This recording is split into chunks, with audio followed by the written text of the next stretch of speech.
6:30 in the morning, Bonn, West Germany, April 24th, 1974. The car pulls up outside a quiet house on Kohlenbachweg.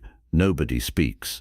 Doors open slowly, careful not to wake the street. Inside, a man is still in his robe. He hears footsteps. He hears knocking. He does not run. He opens the door himself. Federal police stand in front of him. They begin to speak. They start reading the charges. He stops them. Before they can finish, he says the words himself, calmly, almost with relief. He tells them he is an officer of the National People's Army of the German Democratic Republic. He tells them to respect his rank. For a moment, nobody moves. A trusted aide to the Chancellor of West Germany has just confessed to being an East German spy, in his own doorway, before anyone accused him of anything. 18 years of silence, gone in one sentence. His name is Günter Guillaume, and his story is about to bring down a government. Rewind to 1956. A young couple steps off a train in Frankfurt. Günter Guillaume and his wife Christel. They carry the story of people fleeing communism, refugees escaping the East. It is a lie. Both of them are trained agents of East Germany's Ministry for State Security. The world will come to know this ministry by a shorter name, the Stasi. Their mission is patient, unhurried. They are not sent to steal a single document. They are sent to become West German, to join a party, to rise inside it, to wait. They choose the Social Democratic Party, the SPD. Guillaume works, he organizes, he shakes hands, he remembers names and birthdays and small favors owed. By 1957, he holds a position inside the party in Frankfurt. Nobody around him sees a spy. They see a hard-working colleague, a man who never asks for credit, a man who is easy to trust. That is the whole plan. Trust is the weapon. Years pass. Guillaume attaches himself to a rising politician named Georg Leber. He becomes his campaign manager for the 1969 election. The Social Democrats win. Willy Brandt becomes Chancellor of West Germany. Brandt is no ordinary leader. He fled the Nazis as a young man. He changed his name to survive. He returns to Germany after the war and rebuilds a political life from nothing. By 1969, he is the most significant West German leader of his generation. A Nobel Peace Prize is only 2 years away. His policy of reconciliation with the East, Ostpolitik, is reshaping the entire Cold War map. And into this new government walks Günter Guillaume. In 1970, he is given a post inside the Federal Chancellery itself. 2 years later, in 1972, he is promoted again. He becomes one of Willy Brandt's 3 personal assistants. A Stasi officer is now standing inside the Chancellor's inner circle. He is present for private conversations. He has access to sensitive files. He even grows close to Brandt personally. The 2 men socialize outside of work. They share drinks. They share confidences. One of them has no idea the other has been reporting his secrets to East Berlin since before they ever met. In the early 1970s, West German counterintelligence stumbles onto something. A ring of East German agents is uncovered. Investigators begin tracing how each of them entered the country. One name keeps surfacing in the paperwork. The same lawyer, the same immigration route used back in 1956. Günter Guillaume's name. Then comes something even more damning.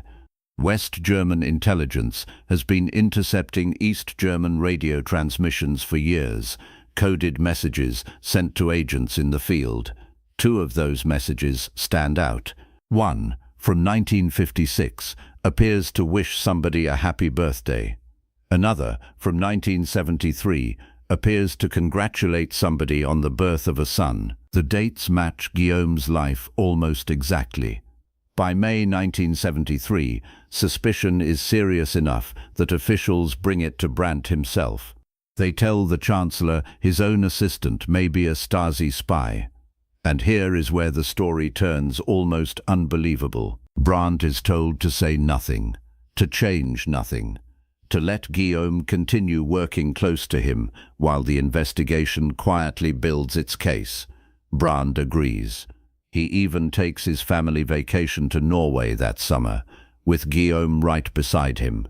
For weeks, a man suspected of spying for East Germany travels with the Chancellor of West Germany, has access to his communications, and reports back to his handlers the entire time.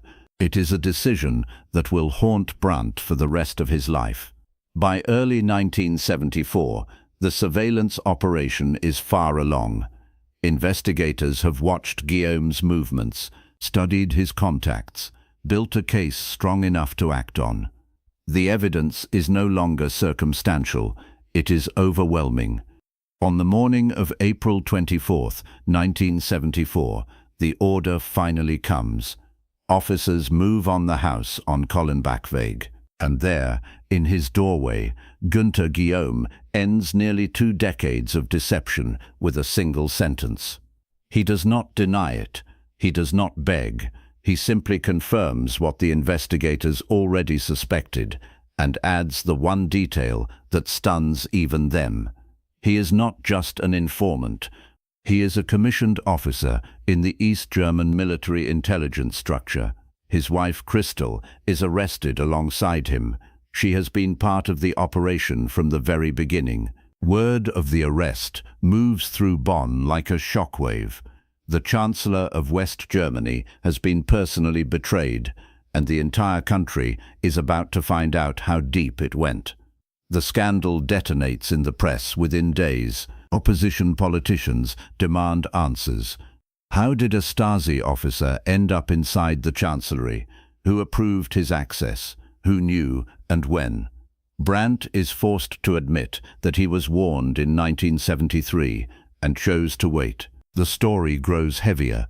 Details of Brandt's personal life become public alongside the espionage story, adding humiliation to political damage. Within his own party, pressure mounts. Some allies quietly suggest it may be time to step aside.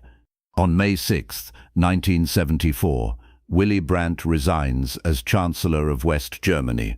The architect of Ostpolitik, the man who had built bridges toward the east, is brought down by a man East Germany itself had planted years before.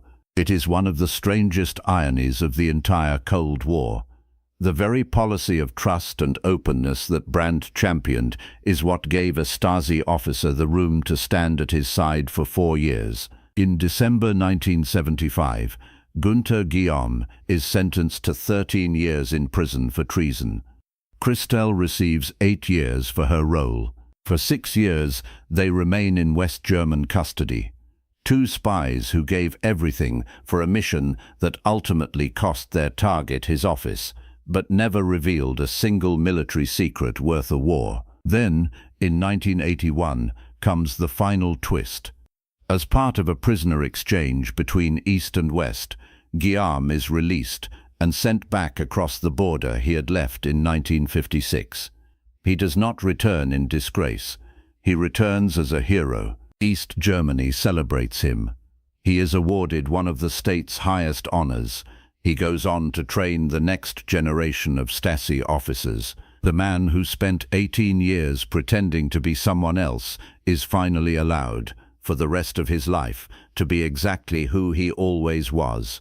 After German reunification, the truth gets murkier still. Markus Wolf, the legendary spy master who ran the operation, later insists that toppling Brandt was never the goal. He calls it one of the Stasi's greatest mistakes, a chancellor sympathetic to the East, lost for nothing. Guillaume, questioned again in the 1990s during Wolf's own trial, gives little more. He tells prosecutors he can barely remember events from decades before. He points them, again and again, back to his own memoir. He died in 1995, taking most of his private truth with him. Was he a loyal soldier who simply followed orders too well?